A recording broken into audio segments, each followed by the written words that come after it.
नमस्कार. मी डॉक्टर विनोद कुमार कुंभार, सहाय्यक प्राध्यापक, समाजशास्त्र विभाग, पद्मभूषण डॉक्टर वसंतराव दादा पाटील महाविद्यालय, तासगाव. आज आपण समाजशास्त्रातील विविध संकल्पनांचा अभ्यास करणार आहोत. समाजशास्त्रातील सिद्धांत समजून घेण्यासाठी तसेच सामाजिक संशोधन समजून घेण्यासाठी, सामाजिक संशोधन करण्यासाठी, समाजातील विविध सामाजिक समस्यांचा अभ्यास करण्यासाठी आपल्याला समाजशास्त्रातील विविध संकल्पनांचा अभ्यास, त्याची माहिती, त्याचं ज्ञान असणं अत्यंत आवश्यक आहे. मग याच्यामध्ये समाज संकल्पना असेल, सामाजिक समस्या, सामाजिक आंतरक्रिया, सामाजिक संस्था, अशा वेगवेगळ्या संकल्पना आहेत. सामाजिक परिवर्तन असेल, दर्जा, भूमिका असेल, ह्या सगळ्या संकल्पनांचा अभ्यास आपल्याला असणं अत्यंत आवश्यक आहे, ज्याचा उपयोग करून आपण समाजशास्त्रातलं जे सिद्धांत आहेत ते अभ्यासू शकतो आणि त्याचा अर्थ समजून घेऊ शकतो. आज आपण यातली सामाजिक परिवर्तन ही संकल्पना समजून घेणार आहेत. याच्यामध्ये सामाजिक परिवर्तन म्हणजे काय आपण थोडक्यात बघणार आहेत. समरी किंवा त्याचा सारांश की या भागामध्ये आपल्याला कुठल्या कुठल्या मुख्य गोष्टींचा अभ्यास करायचा आहे. सगळ्यात महत्त्वाचं आहे आपल्याला सगळ्यात अगोदर सामाजिक परिवर्तनाची व्याख्या बघणार आहोत आपण. त्यानंतर सामाजिक परिवर्तनाचा अर्थ, सामाजिक परिवर्तनाची वैशिष्ट्ये, सामाजिक परिवर्तनाचे घटक किंवा कारणे, सामाजिक परिवर्तनातील अडथळे आणि भारतीय समाजातील मुख्य सामाजिक परिवर्तन याचा आपण अभ्यास करणार आहोत. सगळ्यात अगोदर सामाजिक परिवर्तन म्हणजे काय आणि त्याच्या समाजशास्त्रज्ञांनी केलेली व्याख्या. हॅरी जॉन्सन यांच्या म्हणण्यानुसार सामाजिक संरचनेतील बदल म्हणजे सामाजिक परिवर्तन होय. In its basic sense, social change means change in social structure. Harry Johnson यांनी सामाजिक संरचनेवरती जास्त भर दिला आहे. यानंतर मॅकआयव्हर आणि पेज यांच्या मते सामाजिक संबंधातील बदल म्हणजे सामाजिक परिवर्तन होय. It is the change in social relationships which alone we shall regards as a social change. आता या व्याख्येमध्ये मॅकआयव्हर आणि पेज यांनी सामाजिक संबंध या संकल्पनेला महत्त्व दिले. हॉर्टन आणि हंट यांच्या म्हणण्यानुसार सामाजिक संरचनेतील आणि सामाजिक संबंधातील बदल म्हणजे सामाजिक परिवर्तन होय. हॉर्टन आणि हंट यांनी वरील दोन्ही व्याख्यांच्या मधले जे कीवर्ड्स आहेत, मुख्य वर्ड्स, सामाजिक संरचना आणि सामाजिक संबंध, या दोघांचा समावेश या व्याख्येमध्ये केलेला दिसून येतो.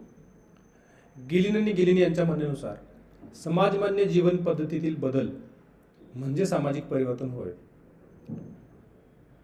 किंग्सले डेव्हिस यांच्या म्हणण्यानुसार सामाजिक परिवर्तन म्हणजे समाज संरचना आणि कार्यात झालेला बदल होय. टिशलेर, व्हाइटन आणि हंटर यांच्या मते समाजाच्या सामाजिक संघटना, दर्जे, संस्था आणि सामाजिक संरचनेत घडून येणाऱ्या बदलाचा सामाजिक परिवर्तनात समावेश होतो. आता या सगळ्या व्याख्यांवरून आपल्याला या व्याख्यांच्या मधले कीवर्ड्स कुठले ते बघता येईल आणि सामाजिक परिवर्तनाचा नक्की अर्थ काय आहे हे आपल्या भाषेमध्ये आपल्याला सांगता येईल. मुख्य दोन गोष्टी आहेत त्याच्यामध्ये, मुख्य दोन कीवर्ड्स आहेत. एक सामाजिक संरचना आणि दुसरे सामाजिक संस्था. मग सामाजिक परिवर्तन म्हणजे काय तर सामाजिक संरचनेतील आणि सामाजिक संस्थातील बदल होय. मग सामाजिक संरचनेमध्ये कुठल्या कुठल्या घटक येतात तर गट व उपगट, दर्जा व भूमिका, मूल्ये आणि नियमने, ह्या चार गोष्टींचा समावेश, या चार घटकांचा समावेश सामाजिक संरचनेमध्ये होतो. गट आणि उपगटामध्ये व्यक्ती, समूह आणि समाज यांचा आपण अंतर्भाव करू शकतो. समाज बनत असताना वेगवेगळ्या समूहांनी, वेगवेगळ्या उपगट आणि गटांनी मिळून तो समाज बनतो आणि याच्यामधला जो बदल आहे त्याला आपण सामाजिक परिवर्तन असं म्हणू शकतो. मग त्याच्यामध्ये कुटुंबाचं उदाहरण देऊ शकतो आपण, विविध सामाजिक समूहांचं उदाहरण आपण या ठिकाणी घेऊ शकतो. त्याच्यानंतर आहे दर्जा आणि भूमिका. प्रत्येक व्यक्तीला समाजामध्ये एक विशिष्ट असा दर्जा मिळालेला असतो आणि त्या दर्जाला अनुसरून त्या व्यक्तीला आपल्या भूमिका बजावाव्या लागतात. तर ह्या दोन्हीमध्ये जो बदल होतो त्याला आपण सामाजिक परिवर्तन असं म्हणू शकतो. तिसरा आहे मूल्ये.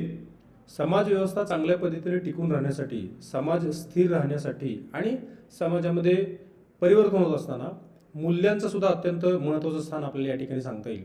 मूल्यांमध्ये सुद्धा परिवर्तन होत राहतं, मूल्यांमध्ये सुद्धा बदल होत राहतो. त्याच्यानंतर नियमने समाज व्यवस्था टिकून राहण्यासाठी आणि स्थिर राहण्यासाठी नियमन सुद्धा अत्यंत महत्त्वाचे आहेत आणि त्याचा सुद्धा अंतर्भाव आपल्याला सामाजिक संरचनेमध्ये करता येतो. थोडक्यात काय, गट, उपगट, दर्जा, भूमिका, मूल्ये आणि नियमने हे चारही घटक सामाजिक संरचनेसाठी अत्यंत महत्त्वाचं योगदान देतात. तर ह्या सगळ्यातला बदल किंवा त्यातल्या कुठल्याही एकातला बदल आपण सामाजिक परिवर्तन असं म्हणू शकतो. त्यानंतर सामाजिक संस्थांमधील बदल. समाजाच्या विशिष्ट गरजा पूर्ण करण्यासाठी विविध सामाजिक संस्था समाजामध्ये तयार झालेल्या आहेत. अगदी भारत असेल किंवा भारताबाहेर कुठलाही देश असेल, त्या प्रत्येक देशामध्ये आपल्या ह्या सामाजिक संस्था अस्तित्वात आहेत असं दिसून येतं. मग त्याच्यामध्ये कुटुंब संस्था आहे, विवाह संस्था आहे, शिक्षण संस्था, अर्थसंस्था, धर्मसंस्था आणि राज्यसंस्था आहेत. या सामाजिक संस्था समाजाचं एक महत्त्वाचं भाग आहेत आणि त्यामुळे समाज पुढं कंटिन्यू चालत असतो. तर या सामाजिक संस्थांमधला बदल सुद्धा आपल्याला सामाजिक परिवर्तन म्हणून सांगता येईल. सामाजिक परिवर्तनाची काही वैशिष्ट्ये आहेत. त्याच्यामध्ये सगळ्यात महत्त्वाचं आणि पहिलं सार्वत्रिकता. सामाजिक परिवर्तन हे संपूर्ण जगामध्ये आढळून येतं. मग त्याच्यामध्ये भारत असेल किंवा भारताबाहेरचा कुठलाही देश असेल, त्या सगळ्या देशांच्यामध्ये प्रत्येक समाजामध्ये सामाजिक परिवर्तन होतं. किंवा समाजाचा कुठलाही प्रकार असो, आदिवासी समाज असेल, ग्रामीण समाज असेल किंवा शहरी समाज असेल, या प्रत्येक समाजामध्ये सामाजिक परिवर्तन हे अटळ आहे. मग ते चांगलं पण असू शकतं आणि वाईट पण असू शकतं. दुसरं संरचनात्मक आणि कार्यात्मक बदल. समाजामध्ये जे होणारे बदल आहेत ते जसं आपण मगाशी बघितलं, नियमन आणि मूल्ये किंवा सामाजिक संस्थांमधले जे बदल असतात तर त्याला आपण काय म्हणू शकतो, संरचनात्मक आणि कार्यात्मक बदल. जसं कुटुंब संस्थेचं एक स्ट्रक्चर आहे, त्याच्यामध्ये आई वडील आणि त्यांची मुलं यांचा समावेश असेल मुख्यत्वे. कुटुंबाची जी कार्य आहेत त्याच्यामध्ये सुद्धा बदल होतो, त्याला आपण सामाजिक परिवर्तन असं म्हणतो. त्याच्यानंतर सामाजिक परिवर्तन चांगलं किंवा वाईट असू शकतं. जसं आपण मगाशी बघितलं की परिवर्तन होत असताना चांगलं किंवा वाईट दोन्ही गोष्टी त्याच्यामध्ये असू शकतात. मग सामाजिक चळवळी असतील किंवा संघर्ष असेल तर तो चांगला किंवा वाईट दोन्ही असू शकतं. सामाजिक परिवर्तन हे कालसापेक्ष असतं. म्हणजे सामाजिक परिवर्तनाची जी गती आहे, वेग आहे, वेळ आहे, प्रत्येक समाजानुसार वेगवेगळा असतो. आदिवासी समाज असेल तर त्याच्यामधलं सामाजिक परिवर्तन कमी गतीनं होतं. ग्रामीण समाज असेल तर आदिवासी समाजापेक्षा जास्त गतीनं त्यातलं परिवर्तन होतं. आणि शहरी समाज असेल सगळ्यात जास्त मोठ्या प्रमाणात तिथं जास्त गतीनं सामाजिक परिवर्तन घडतं असं आपल्याला म्हणता येईल. त्यानंतर सामाजिक परिवर्तन ही सातत्यपूर्ण प्रक्रिया आहे. म्हणजे सामाजिक परिवर्तन ही अगदी निरंतर होणारी प्रक्रिया आहे, ती न थांबणारी अशी प्रक्रिया आहे. सामाजिक परिवर्तनाचे वैशिष्ट्ये त्याच्यामध्ये पुढचं तंतोतंत पूर्वकथन अशक्य. जसं सायन्समध्ये H2O म्हणजे हायड्रोजनचे 2 अणू आणि ऑक्सिजनचा 1 अणू बरोबर पाणी, जगामध्ये कुठं जरी गेलं तरी आपण H2 हे सूत्र कंटिन्यू असतं. पण मानवी समाजामध्ये मात्र सामाजिक परिवर्तनाचं पूर्वकथन करणं पूर्णपणे ते खरं ठरतं असं नाही आहे. तर ते तंतोतंत पूर्वकथन करणं अशक्य आहे. सामाजिक परिवर्तन आणि सामाजिक आंतरक्रियाच्या मध्ये फरक आहे. सामाजिक आंतरक्रिया आपण बघतो 2 किंवा 2 पेक्षा जास्त लोकांच्यामध्ये सामाजिक आंतरक्रिया घडून येतात. परंतु सामाजिक परिवर्तन जे आहे ते मोठमोठ्या गट, उपगट, समूह आणि सामाजिक संस्थांमधला तो बदल आहे. तर ते दोन्हीमध्ये फरक आहे असं आपल्याला सांगता येईल. सामाजिक परिवर्तनाचा वेग, वेळ समाजानुसार बदलत असते. जसं आपण बघितलं की आदिवासी समाज असेल, शहरी समाज असेल किंवा ग्रामीण समाज असेल, या तिन्ही समाजामध्ये वेगवेगळ्या पद्धतीनं वेगवेगळ्या वेगानं सामाजिक परिवर्तन होत असतं. सामाजिक परिवर्तनाला विशिष्ट दिशा असते. म्हणजे मग एखादी सामाजिक चळवळ असेल किंवा पर्यावरणासंदर्भातली चळवळ असेल तर विशिष्ट सामाजिक दिशेनं हे परिवर्तन होत असतं. सामाजिक परिवर्तन ही अमूर्त असू शकते. म्हणजे लोकांच्या विचार पद्धतीमध्ये जो बदल होत असतो तो आपल्याला दृश्य स्वरूपात नसतो. तर ज्यावेळी विचार प्रक्रियेमध्ये बदल होतो आणि हा मोठ्या समूहामध्ये ज्यावेळी बदल होतो विचार प्रक्रियेमध्ये, त्यांच्या आयडियॉलॉजीमध्ये, त्यावेळी आपल्याला हे परिवर्तन घडून आलेलं दिसून येतं. यानंतर सामाजिक परिवर्तनाचे काही घटक किंवा आपल्याला कारणे सांगता येतील. त्यामध्ये सगळ्यात महत्त्वाचं आहे भौगोलिक घटक. म्हणजे ज्या समाजामध्ये बदल होत आहे तिथली भौगोलिक परिस्थिती कशी आहे त्याच्यावर सामाजिक परिवर्तन अवलंबून आहे. भौतिक पर्यावरण कसं आहे, लोकांचं निवासस्थान, त्यांचं उदरनिर्वाहाचा व्यवसाय भौतिक पर्यावरणावर अवलंबून असतं. त्यामुळे सामाजिक परिवर्तनासाठी भौगोलिक घटक अत्यंत महत्त्वपूर्ण भूमिका बजावतो. त्यानंतर दुसरा आहे लोकसंख्या. लोकसंख्येची घनता जर जास्त असेल तर त्या ठिकाणी सामाजिक समस्या जास्त दिसून येतात. लोकसंख्येची घनता कमी असेल तर सामाजिक समस्या कमी प्रमाणात आढळून येतात. असंच सामाजिक परिवर्तनासाठी लोकसंख्या हा घटक अत्यंत महत्त्वाची भूमिका बजावतो. मग जन्मदर असेल, मृत्यूदर असेल, त्याच्यावर सुद्धा सामाजिक परिवर्तन अवलंबून आहे असं आपल्याला म्हणता येईल.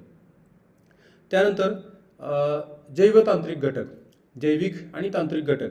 जसं वेगवेगळ्या क्षेत्रामध्ये तंत्रज्ञानामध्ये भर पडते किंवा नवीन नवीन शोध लागतात. जसं शेती क्षेत्रामध्ये टिश्यू कल्चरचा शोध आला तर त्याच्यामुळं शेती क्षेत्रामध्ये मोठ्या प्रमाणात क्रांती घडून आली. तर त्याचा सुद्धा परिणाम मानवी समाजावरती झालेला आपल्याला सांगता येईल. जसं वैद्यकीय क्षेत्रामध्ये बायोटेक्नॉलॉजीचा वापर असेल, संगणकाचा शोध असेल आणि त्याचं नॉलेज असेल तर त्याच्यामुळं मोठ्या प्रमाणात बदल झालेला आपल्याला सांगता येईल. शिक्षण क्षेत्रामध्ये AIचा वापर आपण सांगू शकतो की ह्या टेक्नॉलॉजीमुळं मोठ्या प्रमाणात मानवी जीवनामध्ये, मानवी समाजामध्ये परिवर्तन घडून आलेलं आहे. त्याच्यानंतर सांस्कृतिक क्षेत्रातील बदल. संपूर्ण मानवाची जीवन पद्धती म्हणजे आपण संस्कृती म्हणू शकतो. तर त्याच्यामधला सुद्धा बदल सुद्धा आपण सामाजिक परिवर्तनासाठी कारणीभूत ठरतो असं आपण म्हणू शकतो. त्यानंतर सगळ्यात महत्त्वाचा घटक आहे प्रसारमाध्यमे. मग TV असेल, न्यूज असतील, रेडिओ असेल किंवा वेगवेगळ्या प्रकारचा सोशल मीडिया असेल तर हा सुद्धा घटक सामाजिक परिवर्तनासाठी अत्यंत महत्त्वाचा ठरतो. कारण या सोशल मीडियामुळं विश्व जे आहे ते एका खेड्याच्या आकारामध्ये रूपांतरित झालेला आहे. त्यामुळं ह्यामधला हा सुद्धा घटक, प्रसारमाध्यमे हा जो घटक आहे तो सुद्धा सामाजिक परिवर्तनासाठी अत्यंत महत्त्वाचा आहे असं आपल्याला सांगता येईल. यानंतर पुढचा घटक आहे सामाजिक परिवर्तनातील अडथळे, बॅरियर्स इन सोशल चेंज. काही महत्त्वाचे घटक आहेत. त्याच्यामध्ये सगळ्यात पहिला आहे नवीन शोधांचा अभाव. ज्या समाजामध्ये नवीन शोध नसतात किंवा कमी प्रमाणात असतात तिथं सामाजिक परिवर्तन कमी प्रमाणात आढळते असं आपल्याला म्हणता येईल. उदाहरणार्थ आदिवासी समाज. रूढीप्रियता. ज्या समाजामध्ये रूढीप्रियता किंवा परंपरेला धरून लोक राहतात, जास्त प्रमाणात राहतात, तर त्या ठिकाणी सुद्धा सामाजिक परिवर्तनाचा स्वीकार केला जात नाही आहे. नवीन गोष्टींचे भय. जसं आपण संगणकाचं सांगू शकतो किंवा AI टेक्नॉलॉजी जस्ट आता आलेली आहे. नवीन नवीन गोष्टींचं जर भय त्या समाजामध्ये असेल तर तिथं सुद्धा सामाजिक परिवर्तनामध्ये अडथळे असलेले आपल्याला दिसून येतात. अज्ञान. बऱ्याच गोष्टींचं नॉलेज किंवा माहिती ज्यावेळी लोकांना नसते त्यावेळी त्या स्वीकारल्या जात नाही आहेत. तर त्या ठिकाणी सुद्धा सामाजिक परिवर्तन घडून येण्यास अडचणी येतात. हितसंबंधांची जपणूक. बऱ्याच वेळा काही लोक किंवा काही व्यक्ती आपले हितसंबंध जपण्यासाठी समाजामध्ये नवीन नवीन गोष्टी घडून आणत असताना त्याला विरोध करत असतात किंवा विशिष्ट प्रमाणात संघर्ष करत असतात. तर त्यामुळं सुद्धा विशिष्ट हितसंबंधामुळं सामाजिक परिवर्तनास अडथळे येतात. आणि सगळ्यात महत्त्वाचं आर्थिक विषमता. म्हणजे व्यक्तीला समाजामध्ये ज्यावेळी आर्थिक विषमता असते त्यावेळी सुद्धा सामाजिक परिवर्तनाचा वेग मंदावतो असं आपल्याला म्हणता येईल. भारतीय समाजातले मुख्य 2 सामाजिक परिवर्तन आहेत ज्याचा अभ्यास प्रसिद्ध समाजशास्त्रज्ञ MN श्रीनिवास यांनी केला. संस्कृतीकरण आणि पाश्चिमात्यीकरण. संस्कृतीकरण म्हणजे आपल्यापेक्षा उच्च जातीतील लोकांचं किंवा उच्च जातीतील समाजाचं किंवा उच्च जाती ज्या मानल्या जातात त्यांच्या संस्कृतीचं अनुकरण करणं. मग त्यांचं खाण्यापिण्याच्या संदर्भातलं अनुकरण असेल किंवा पोशाखासंदर्भातलं अनुकरण असेल किंवा बोलण्याच्या पद्धतीतलं अनुकरण असेल. एकंदरीत संस्कृतीचं अनुकरण जे केलं जातं त्याला संस्कृतीकरण असं म्हणतात. हे फक्त भारतापुरतीच मर्यादित आहे प्रक्रिया. आणि पाश्चिमात्यीकरण म्हणजे पश्चिमेकडच्या देशांचं, ब्रिटिशांच्या आगमनानंतर आपल्या भारतामध्ये पश्चिमेकडच्या देशांचा आणि तिथल्या सवयींचा आणि तिथल्या गोष्टींचा आपल्या भारतीय लोकांनी जे अनुकरण केलं तर त्याला आपण पाश्चिमात्यीकरण असं म्हणू शकतो. हे सगळं भौतिक परिवर्तन आहे. म्हणजे जेवणाच्या पद्धती असेल त्याच्यामध्ये आपण फोर्क यूज करणं असेल किंवा पोशाखामध्ये बदल असेल किंवा हेअरस्टाईलमधला बदल असेल तर त्या सगळ्याला आपण पाश्चिमात्यीकरण असं म्हणू शकतो.